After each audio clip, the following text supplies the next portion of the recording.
Hi everyone. My name is Alan now. I am a pharmacist from New Jersey, and this is a monthly series that we host for the International Society of Cannabis Pharmacists.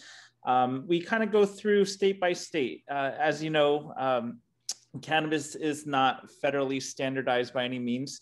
So it's always interesting getting perspectives of pharmacists from different states as far as how their medical programs are different, how they're similar, and what they're doing in their individual states to kind of further this industry, further this profession along. So today we have with us a really interesting character, Eileen Webster. You're going to hear a lot about her history and what she's doing, and a truly amazing story and testament.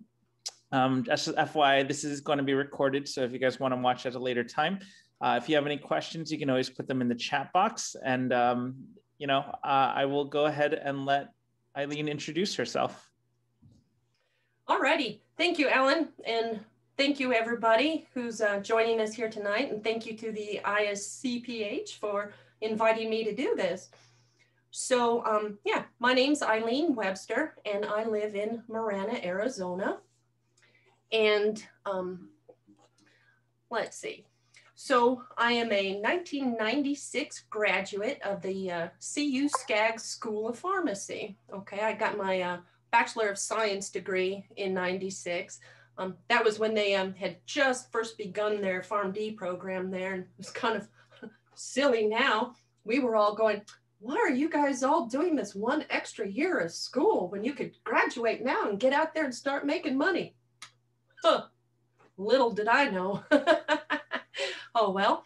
So anyways, so I graduated in 96 and right away went back up to the mountains of Colorado, where I helped some friends of mine with the Breckenridge drugstore open a second drugstore in Keystone, Colorado, right there at the base of the ski hills. And got that open for them for a year and realized, wow, this was actually easy. I thought, this is actually kind of easy. Why, I think I'll do this on my own.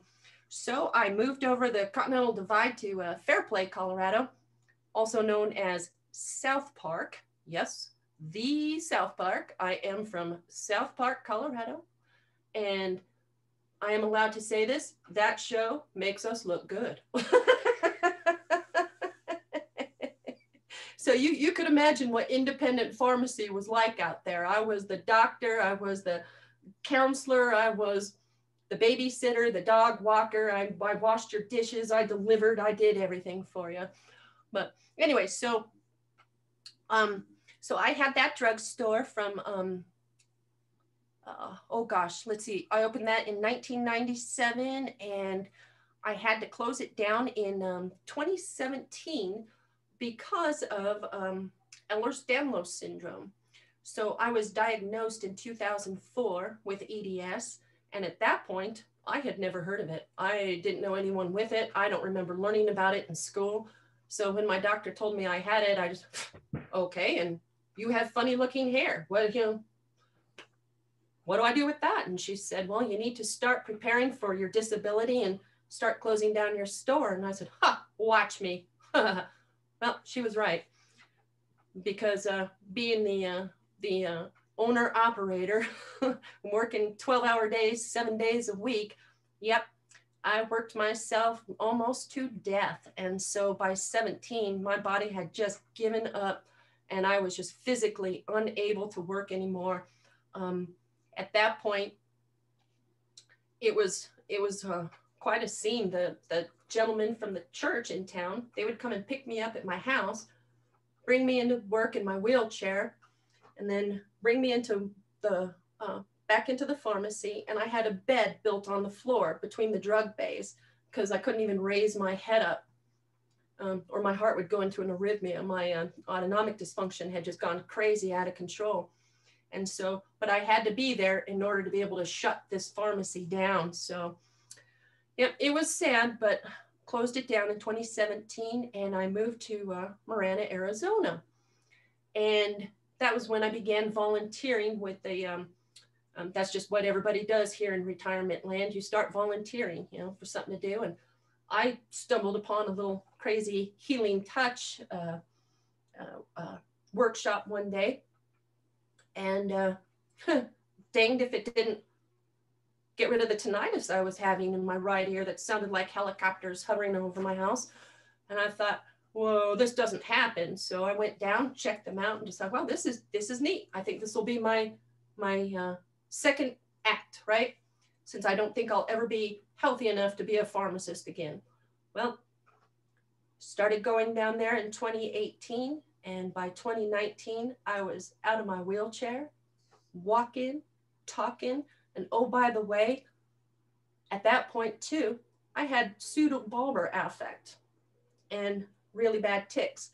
So my arms would be flailing all around and I couldn't complete a sentence. I could only just laugh and cry and I was just all over the place.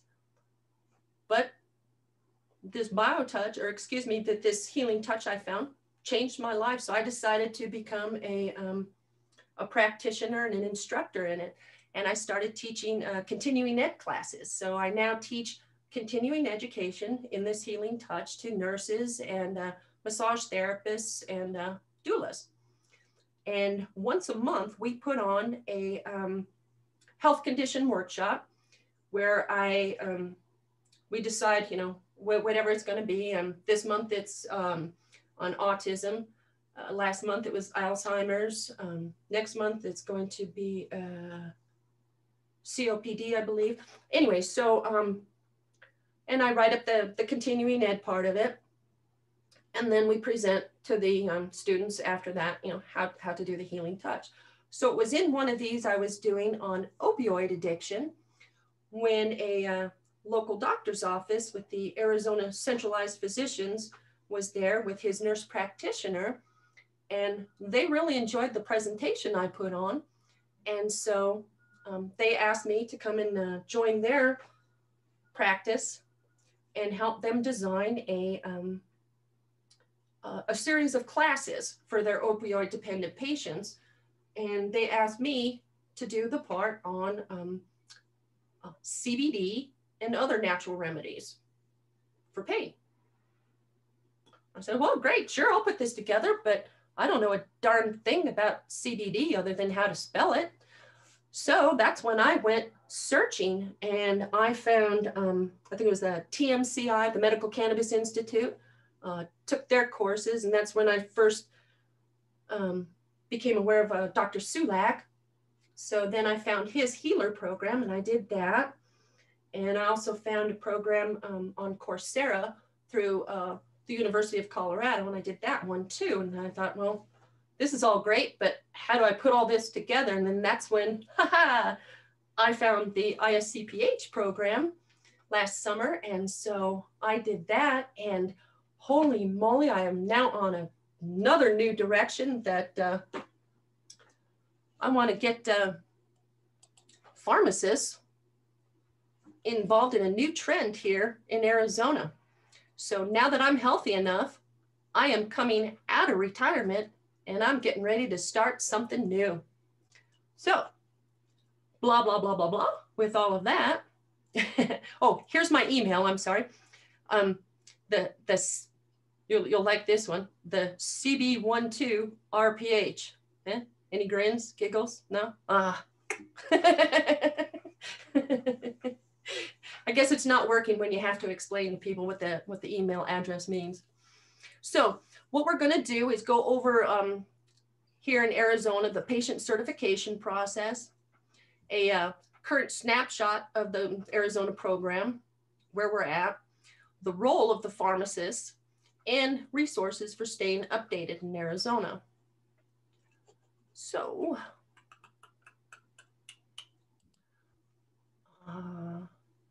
okay, so as far as the registration process goes, so, oopsie, there we go. So a qualifying patient has to apply for a registry ID card, okay, by submitting a written certification issued by their physician that's been done within the last 90 days, okay? And then they must submit a fee. Now that fee for most folks is $150 for the application, or $75 if you're on food stamps. And down here it's known as SNAP. The $75 to $150. Okay, so again, this requires the certification issued by a physician. So that physician's visit, depending if you go to one of the ones that are, you know, running a sale that day or whatever, it's going to run you between $75 to $150. So for most folks, it is costing about $300 to get their license. And for caregivers, it's a $200 fee, okay? So they must submit that statement, that fee, and the application that of course has their name and their mailing address and their physical address, unless they're homeless, which we do have a lot of down here. It's a nice place to be. Your date of birth and a complete set of fingerprints. And the reason for the complete set of fingerprints is because they want to do a background check to make sure you don't have a criminal history. And so, excuse me. So anyways, once you fill out that application, they also want you to sign a statement pledging not to divert marijuana to anyone who's not allowed to possess it, okay? And also include the name, date, and birth of a qualifying caregiver if you need one, okay? And anyone who might be growing for you if that's what you need. So the rules on that are, if you live within 25 miles of a dispensary, you must purchase from the dispensary. But if you lived more than 25 miles from that dispensary, then you are allowed to grow, okay? And you can't have more than 12 plants. And let's see, I apologize. I lost my train of thought there.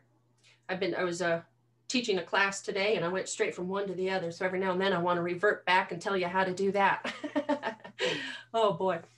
So anyways, oh, and also your caregiver, if you live more than 25 miles from a dispensary, but your caregiver does not, if they are within that 25, they cannot grow either. They must go into town and get it for you, okay? And then there must be a signed statement from that caregiver too, saying that they pledge not to divert to anyone. And it's also neat because on the applications, they ask whether you'd like to be part of, or if you'd like the department to notify you of any clinical studies needing human subjects for research on the use of medical marijuana. And I've had friends who've received letters stating that there are, studies available. I've seen a couple with the University of Arizona here. No one I knew was qualified for them, so I don't know how the studies went. So can't really give you any information on that, though. I'm sorry. But anyways, so once you apply for your card and the department receives it, they have 10 days in which to either accept or deny. So most cards are accepted. The only reason they would deny your card is if you've had it revoked in the past, or you provide false information, or you just don't completely fill out your form, or you just don't even have one of the qualifying conditions. But otherwise, you will be approved. I mean, pretty much everybody is approved. And then they have to issue that card within 5 days. So it used to be that the patients had to wait up till, upwards of 2 weeks before they could actually go get any medication. So, let me move right along here. Okay. Once you get that card, it's going to have, of course, all your personal information. It's got a random 20 alphanumeric number on there. And it will also have your picture and the picture of your caregiver, or vice versa. Your caregiver will have your picture on it too. And it will also state on there whether or not you are allowed to grow, because if you show up in a dispensary and you're allowed to grow, they're going to kick you out. Okay. But I think the best part on these cards is they have a really big warning to pregnant women about the potential dangers to fetuses caused by smoking or ingesting marijuana while pregnant, or to infants while breastfeeding, and the risk of being reported to the Department of Child Safety during pregnancy or at childbirth. Ooh, that's scary, being reported. So these cards are valid for 2 years.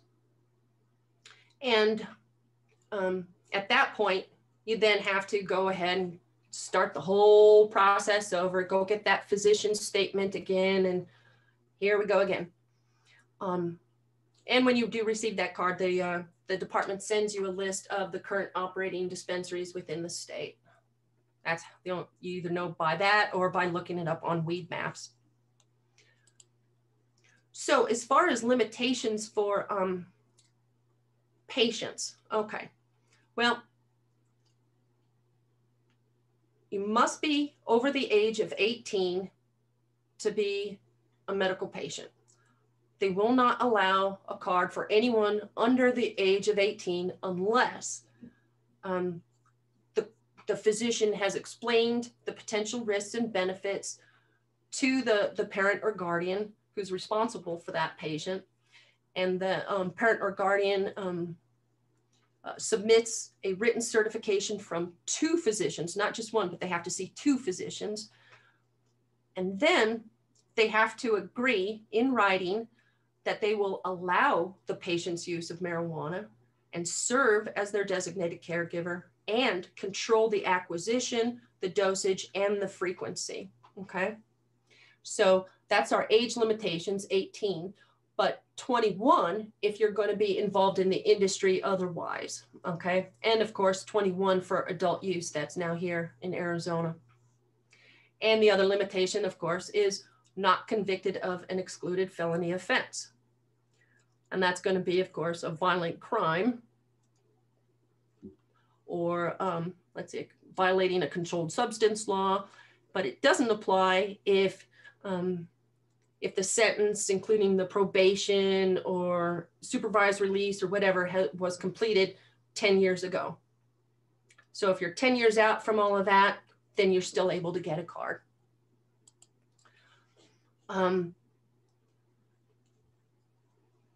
They define, I've got on there usable marijuana, okay, because they define, marijuana as being, of course, any plant of the genus cannabis, so, and any part of it, but usable marijuana being the dried flowers of the plant and any mixture or preparation thereof, but of course doesn't include the seeds, stalks, roots of the plant, and the weight of any non-marijuana ingredients that are combined to make it as food or drink, so they obviously don't count the weight of the brownie mix in there. So with that, it's going to be 2.5 ounces of usable marijuana. And that 2.5 ounces is your maximum purchase. That's the most you can purchase in a 2-week period. And it's the maximum you can have on your person. So if you don't use up that whole 2.5 ounces in those first 2 weeks, you're not supposed to, not like anyone would know, but you're not supposed to go out and purchase another 2.5 ounces if you haven't used that other bit up. So you can get in trouble if you have more than 2.5 ounces in your possession, or if you are allowed to cultivate those 12 plants.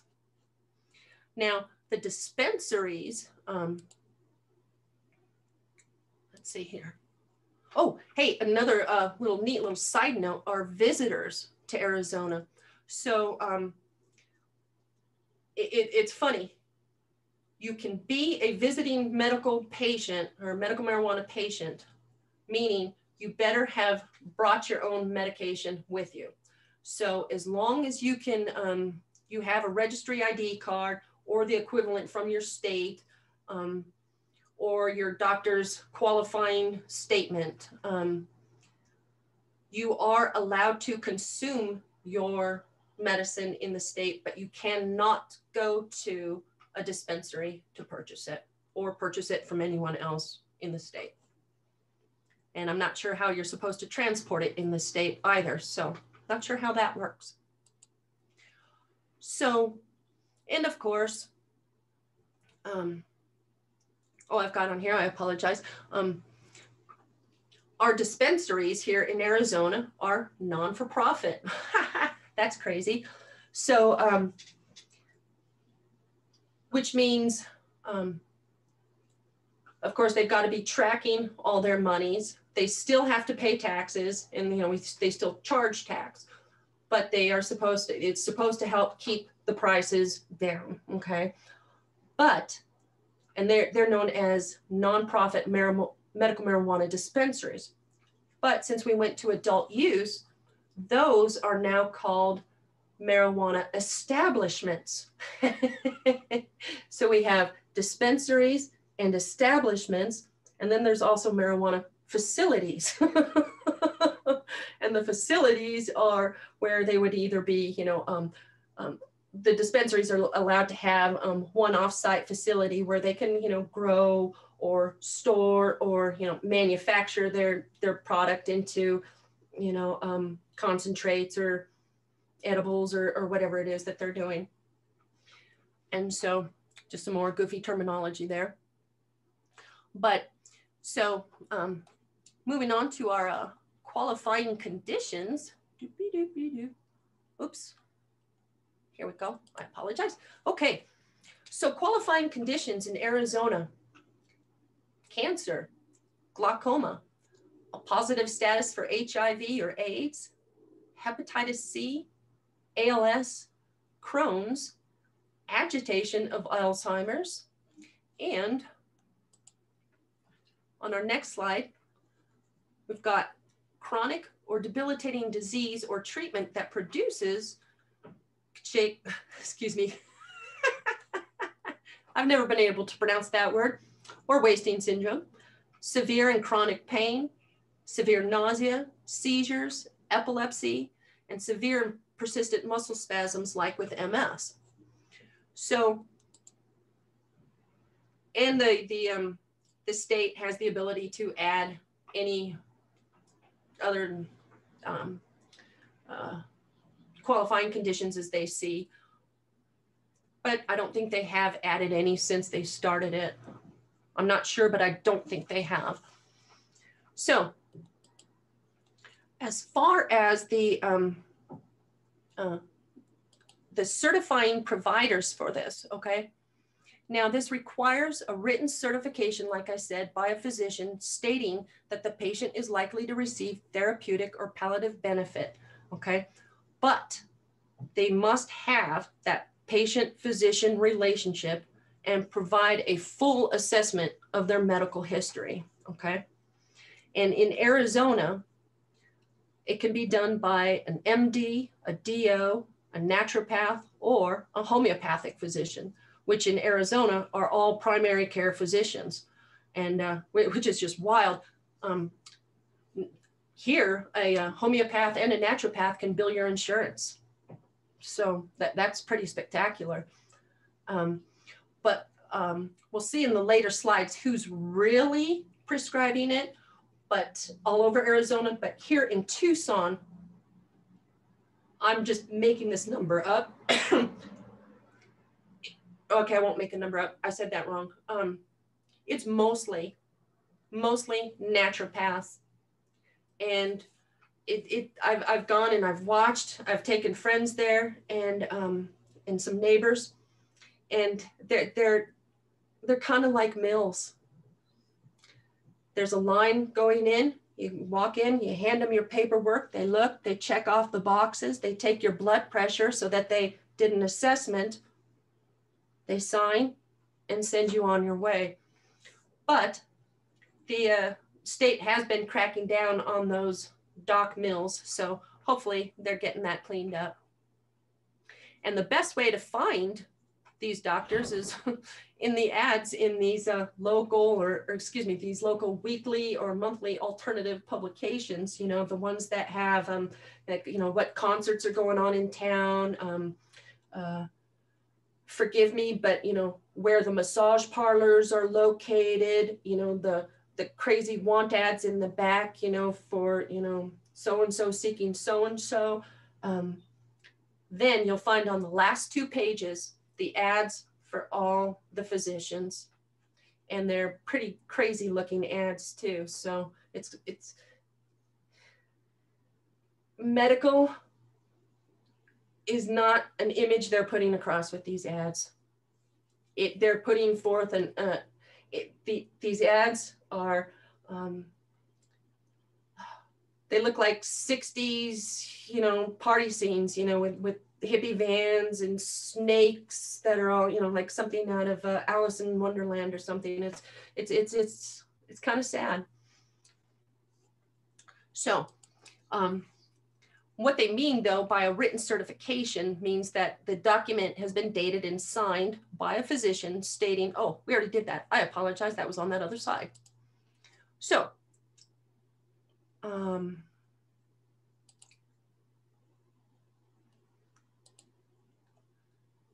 okay, available products in Arizona. Well, you like my little saloon there. There's a story behind that. So available products right now in Arizona, there's flour, concentrates, edibles, tinctures, and these can actually be grown and manufactured by the dispensary or grown and manufactured by a marijuana facility. And one line I forgot to put on there is they can actually be grown also by a patient or a caregiver. So if a patient ceases to be a patient and they had those plants, they have to turn them in somewhere. So they're allowed to turn them into one of the dispensaries. They can't be paid for it. They can't receive any, you know, any gifts or anything in exchange for it. They can just surrender it to the dispensary, and then the dispensary gets to sell it. Or same thing with the caregiver. If they're unloading some, they need to get rid of some plants because they had 5 patients they were taking care of and now they're not, they may bring all that product down to the dispensary. So, and these dispensaries may trade amongst themselves too. So it's, the product is coming from all over the place. And when you go in, you know, I've got this picture here of this crazy Wild West saloon. It is like that.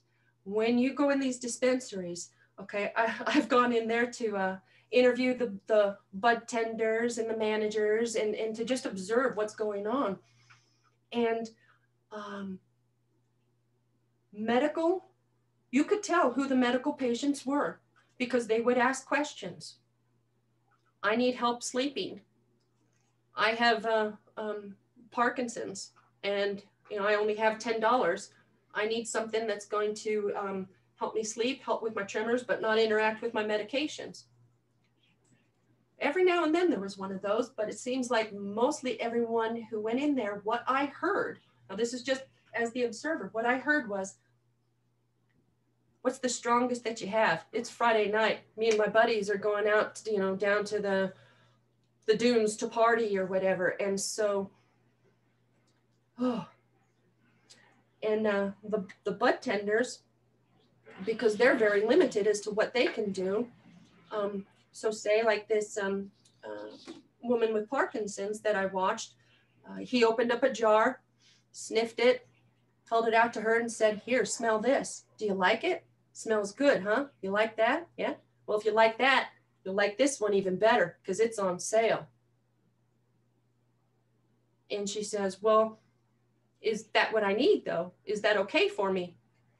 And he says, you like it though, right? Yeah. Okay. It's on sale. And my heart was just broken, of course, because I can't speak up. I can't do anything. So I asked them after she left, you know, what do they do in this type of situation?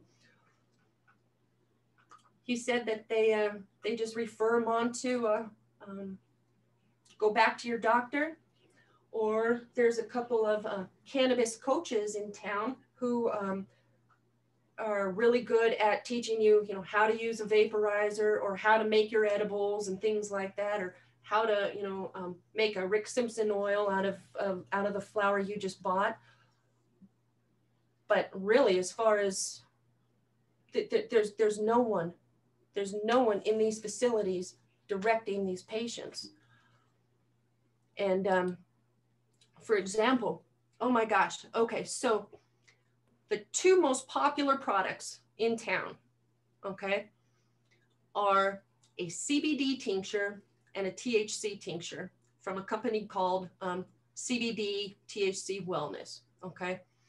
Wish I could have this, I had this picture so I could show you guys. Okay, so on their CBD, all right, it says 700 milligram tincture. When you turn it over on the back, it says active ingredient, cannabidiol, 500 milligrams minimum.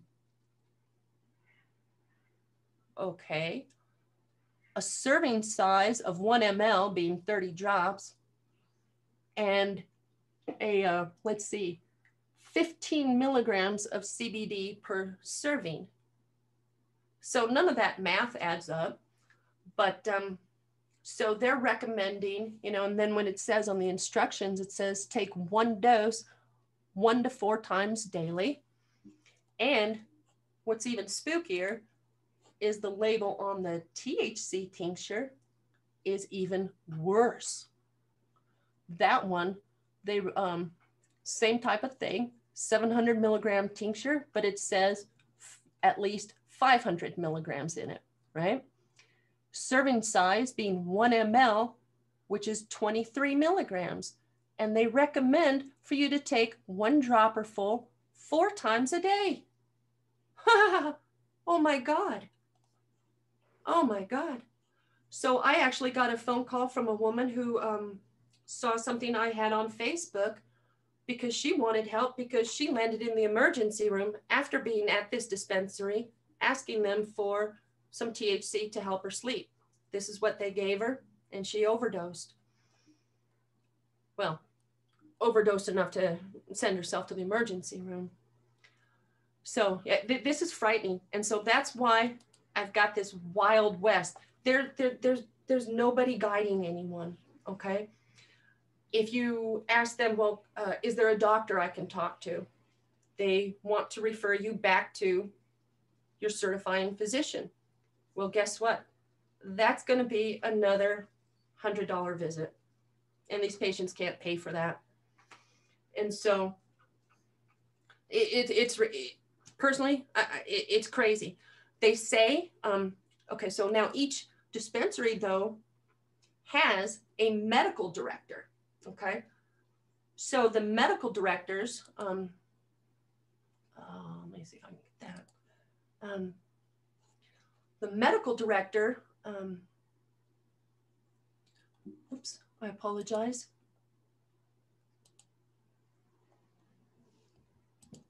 Okay, I'm going to back up for just a second here. So our program snapshot. Oh no, I apologize, Alan. I got ahead of you is what I did. So back on the program snapshot. So our the Arizona Department of Health Services is the one who's in charge of the program, and they're of course in charge of all the state boards and everything. So I'm happy that they're the ones in charge. Just a quick history in 2010 was when Prop 203 allowing Arizona medical marijuana passed, and it was in December of 12 when they first opened their first nonprofit dispensary, and in August of 19 they finally switched it from a 1 to a 2-year license and changed the card process from being that printed card that you had to carry that you had to wait 2 weeks to obtain. It's now electronic. So as soon as your doctor uploads that information into the system, it takes maybe a day or two and bam, you have an electronic copy of your card. So you're able to get out there a lot quicker. So this has been a lot better. And they also created a patient portal in June of 2020 where you can now go in and do all the applications, all the updates, everything electronically online. So no more chasing down paperwork and chasing down doctors. The doctors have actually made it to where you can now, they include that in their fee. So you pay that entire fee just to the doctor and they will submit your photo and your fingerprints and they'll do the whole process for you. So where is Arizona at as of February? Well, that's funny for a state that, you know, it is wide open and we've got folks way out there on the reservations and everything. I think this is very interesting that only 8 caregivers are allowed to cultivate, but yet there's 4,000 cultivating patients. Ha! But our total number of dispensaries, I apologize. Let's see here. Cardholder pro, dispensary agents, lab agents, qualified. Okay, so here we go. Total qualified patients as of February 2021, we are at almost 302,000 patients.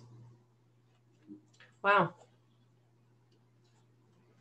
You know, and you'll see in the next slide, the ages here. And I think this is a lot of fun because Arizona is, you know, big retirement state and a big college state. And so party college state. So I don't know, but I think that's interesting when you see the numbers there that our biggest population is going to be the 18 to 30-year-olds. I really wonder if they are using it medically or who knows? I don't know. I'm just wondering because, again, maybe associated with the university population. But look at those big numbers as we go down into the larger ages. I love that. Look at that, 81 and older. We've got over 2,000 who are over 80.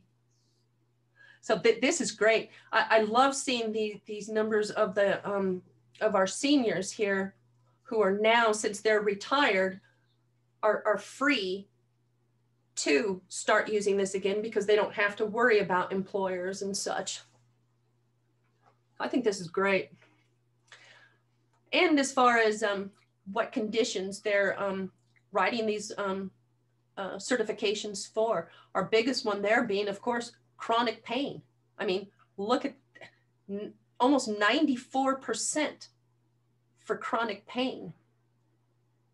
Looks like the second one after that is going to be cancer and then PTSD. And so this is why I want to get more involved in this to help our chronic pain patients get off opioids. And then as far as the counties, so we our largest populations, of course, are going to be Maricopa County, which is Phoenix, and then Pima County, which is Tucson.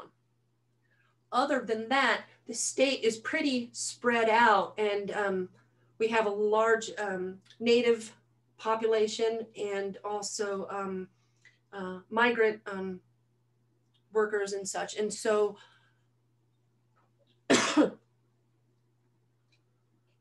seeing, yeah, so of course that's going to make a lot of sense that, you know, most of the patients, of course, are going to be in those big cities, but it's really interesting to see how many people are out in those rural areas, but yet we didn't see many people growing. That's odd. So the role of the pharmacist in Arizona. Well, right now, like I was saying, that the dispensaries, their medical directors are the physicians, okay? So if a physician's a medical director there, they also can't be a qualifying physician. So you either are writing the prescription, or excuse me, you're certifying patients, or you're running a dispensary. And them running the dispensary, they have to be either on site or available by telephone or pager. Okay, well, anytime that I've been in checking out these dispensaries and interviewing them, I have never found a medical director on site. And when I've asked to be able to talk to them, they say, well, let me get your number and I'll have them call you the next time I see them. And when I've watched patients come in and ask, is there a doctor I could talk to and ask questions to, they look like, oh God, please don't make me call them. Please don't make me call them. What questions do you have? I swear I can answer them all. And so, or they'll just say, yeah, go ask your own doctor. And so because this, but that medical director, they have to develop and provide training to the dispensary agents every year. They have to be involved in support, improving processes there. They have to develop educational materials and for the qualifying patients and their caregivers. And they also are supposed to develop the systems for tracking usage and side effects for the patients. So what they're supposed to be doing is developing like a little manual that they send you home with, telling you all the good, the bad, the ugly about using cannabis, and areas where you can track your symptoms, what strains you used, when, where you bought it, and all this. So you could then supposedly bring this back to sit down with them, go over, and they would help you fine tune what you're trying to do. But I have never been offered one of these. Whenever I've gone into the dispensary, I personally have had to ask for it every time. And when I've left with a patient, just out of curiosity, I look at their receipt and it says right at the top, refused patient educational material. So I think they're just getting kind of lax is all. So as far as the pharmacists around here, well, because it's the doctor who's making that decision as to whether or not that patient qualifies, and then it's another doctor within that dispensary who's supposed to be giving all the advice, all the pharmacists here are thinking, I'm clear. I don't have to deal with this. I don't have to answer any questions. Because now I don't know about the whole state, but down here in southern Arizona, there's only 4 independent pharmacies, and they are compounding pharmacies, okay? And in those compounding pharmacies, they do sell CBD tinctures. I've had friends who went in and purchased them from them, and when they asked the pharmacist, how does this work? What am I supposed to take? The pharmacist explained, well, this is a very good brand because it's GMP, blah, blah, blah. And as far as what to take, they said the instructions are on the package. So there was no advice and no guidance.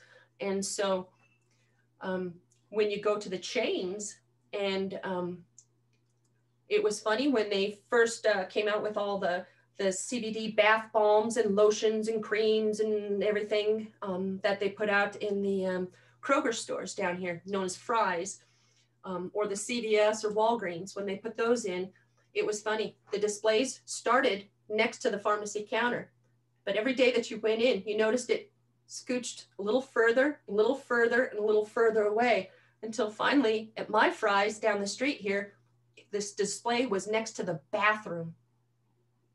I mean, down the hall and next to the bathroom. I went up and asked the pharmacist why, and he said he was tired of people asking him questions because he couldn't answer them. So he just hid it. In some of the other pharmacies, I went in and asked them, hey, do you ever have anybody ask you questions? What do you tell them?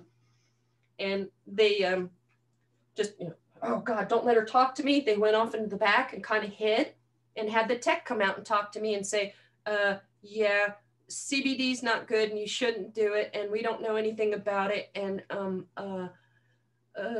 please don't ask us again. So that's why my silly little cartoon there of the ostrich with his head in the sand is, hey, I don't have to be dealing with it, so I'm just not gonna deal with it. But as far as how a pharmacist could be, well, I dug and dug and dug through the pharmacy website, through the medical marijuana website, all of this, and the only thing I can come up with is this statement here: a person that is licensed, certified, or registered by any department, agency, or regulatory board of this state is not subject to disciplinary action by that entity for providing professional assistance to a prospective or registered marijuana establishment, marijuana testing facility, or other person for any lawful activity under this chapter. So in other words, I can't get in trouble for giving advice. So my goal then is my next step is I'm going to do the MTM program so that I can just get myself a little more established, and then I'm going to start going around to the dispensaries and just offering my services and let them fight over me, huh? And once they realize what a dynamite resource this is to just have a person walking around the floor, answering questions, they're going to want more. And then that's when I'm going to be hiring all the rest of you guys to come on down to Arizona here and join me. So for more information here, the Arizona Department of Health Services, their website is spectacular for this. Like I said, they went electronic, so they've got everything there, all the forms.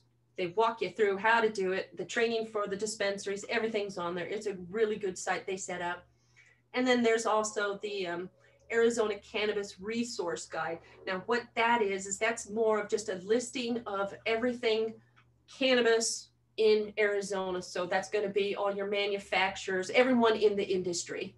Okay, so that's just your best place to find all of those guys. All righty. So with that, I will quit rambling and open it up. All right, a lot of information. Thank you, Aileen, for sharing that.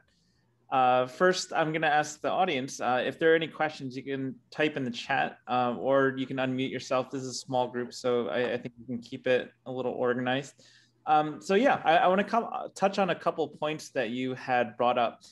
So first, referencing the qualifying physicians to pill mills. I think this is a serious problem in a lot of states, that this medical program is almost a little too lax. Once you involve chronic pain and anxiety, two of the most subjective conditions that anyone can have, it sort of floods this program as a legal means to obtain cannabis, which is unfortunate because a lot of the resources that people are using are going to be diverted towards the ones who don't have a medical purpose. So have you seen any changes since Arizona legalized and started adult use sales, or shift in kind of paradigm in that?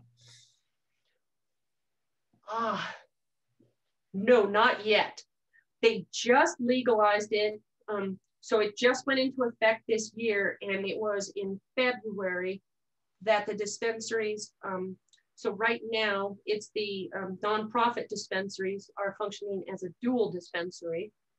So they've got one set of patients coming in one door, and then the other group of folks coming in the other door. And no, what has happened so far, they're supposed to be nonprofit for the medical patients, but as soon as it went rec, they raised our prices. Now, to that point, what are there still any benefits of being a medical patient versus non-medical? So yes, they will, the taxes. So right now, the taxes for a medical patient are about 8%. For rec, it's 24%.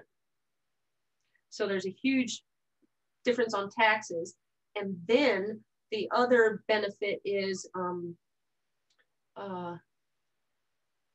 they will run specials every now and then. So say like the that CBD and THC wellness line. Well, as spooky as they are, they're the most popular one in town because once a week they'll run a buy one, get one free for medical patients. Right. And as far as products go, are there any differences between medical grade products and adult use? Yes. Yes. Good question. Good question. So Flower, of course, is still the most popular, but the only difference is going to be the edibles. So edibles for a medical patient, you could purchase an entire brownie, and it could have, say, anywhere from 10 to 150 milligrams of THC in it. But if in the recreational side, they have to have, the edibles have a maximum of 100 milligrams in it, and they have to be divided doses of 10 milligrams. So let's say if it's a big chocolate bar, it's got to be scored to where the doses break off in 10 milligram pieces. Or say if it's a bag of gummies, they have to be no more than 10 milligrams per gummy and no more than 100 milligrams for that bag. And also, this is the interesting part. Medical, those gummies can look like whatever you want. They can make, SpongeBob SquarePants gummies if they want. But rec, it is not allowed to resemble a human, a car, a toy, or a cartoon character, anything that would appeal to a child or resemble food. So it can't look like a little strawberry or anything like that.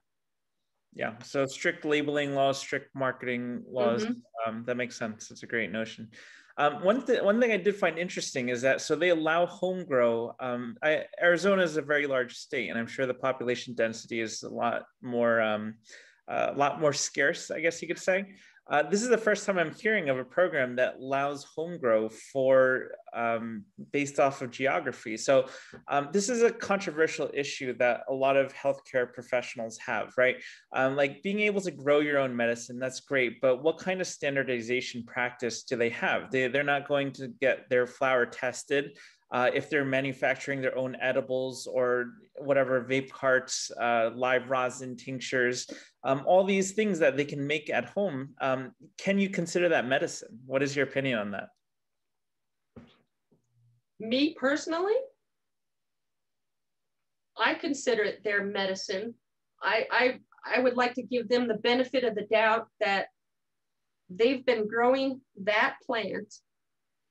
It's their baby. They're going to be consuming it, so they care about it, as opposed to if they're selling it to their friends, then they're not going to give a darn what they're putting in it, but since they're consuming it, I feel someone's going to be more careful about what they use to grow it with.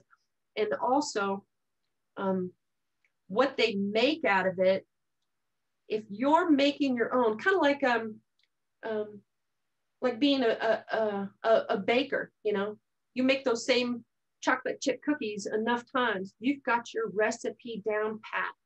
You know exactly. And so I guess I have that opinion only because I came from Colorado, and it was crazy back there too. I lived in a neighborhood, and this is embarrassing, my God. The neighborhood was actually called Warm Springs up there in South Park, but its nickname was Weed Springs because it was a gated neighborhood, and included in your $50 a month association dues was all your electricity and water. So you could imagine what those houses were like back there. Right. Yeah. I mean, coming from the clinician standpoint, though, we're used to being given very specific milligrams, right, certain medications. So there's already enough controversy with cannabis testing. Now you just add on a variable of they're growing it themselves. It'd be the equivalent of like leaving the bread out, having mold, and using it to treat as an antibiotic. kind of something similar to that. I agree. And what's interesting is Arizona actually did not start testing until last November. Mm-hmm. There was no testing required. Can you believe that? They just started it. So I guess that's why, in my mind, I almost felt like safer with someone who was growing their own, because then they were watching those things. Whereas the dispensary, I almost felt like, how can someone trust them if they're not getting their stuff? Why aren't you testing it? And the dispensaries fought the legislation of testing. They didn't want to have to do it. Right. So Cool. I think the last point I want to touch on is actually that last slide that you had put up. Not every state's medical program will have protections for clinicians. And so I think what Arizona is doing and having a statement like that should encourage other clinicians, pharmacists, doctors to get involved. And you know, there's a great opportunity, and we may not be there as a collective whole quite yet.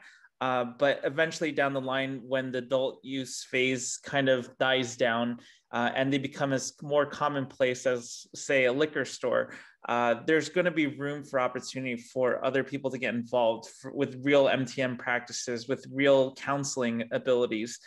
So the fact that that's written into their medical program, kudos to Arizona for that. Yeah, and it makes me excited to get started with it. I'm really excited.